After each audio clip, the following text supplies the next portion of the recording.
नमस्कार मैत्रिणींनो, इझी रंगोली 51 ह्या चॅनलमध्ये आपले मनपूर्वक स्वागत। आज आपण काढणार आहोत अतिशय सुंदर अशी रांगोळी। त्यासाठी आपण व्हिडिओ शेवटपर्यंत पहा। या ठिकाणी मी सुरुवातीला ठिपके काढून घेत आहे। इथे सुरुवातीला मी 9 ठिपक्यांच्या 3 लाईनी काढून घेतलेल्या आहे।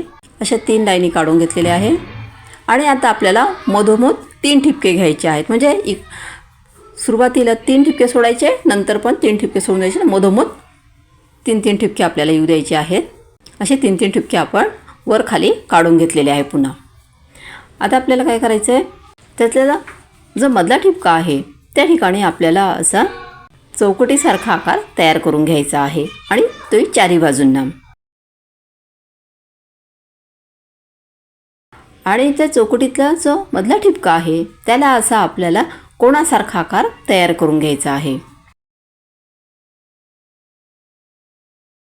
आणि नंतर पुढच्या ठिपक्यावर असे आपल्याला ते जोडत जायचे आहे।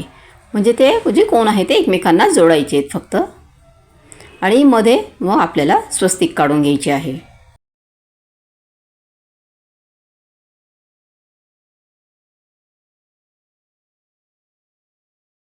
स्वस्तिकला आपण ठिपके ठेवून घेतलेले आहेत। आता ह्या ठिकाणी आपण आजूबाजूला एक एक ठिपका असा ठेवत जायचा आहे। मध्यभागी ठिपका ठेवत जायचा आहे। त्या कोणाचे जे आपण जो चौकोन काढलेला आहे त्याच्या आजूबाजूला असे एक एक ठिपके ठेवायचे आणि असा आकार तयार करायचा आहे चारी बाजूंना। आता या ठिपक्यांमध्ये आपण पुन्हा वेगळा कलर भरून देऊ। आता ही छोटंसं चौकोन जो आहे त्या ठिकाणी कलर भरून द्यायचा। आपल्याला जो आवडेल तो कलर भरायचा आहे। मी इथे पिंक कलर भरलेला आहे। आणि ह्या ज्या 2 चौकटी आहेत त्याला फक्त आपण बॉर्डर करून घेणार आहोत, डबल बॉर्डर। आता माझी ही रांगोळी तुम्हाला कशी वाटली? माझी ही रांगोळी जर तुम्हाला आवडली असेल तर या व्हिडिओला लाईक करा, शेअर करा आणि चॅनलला सबस्क्राईब करा।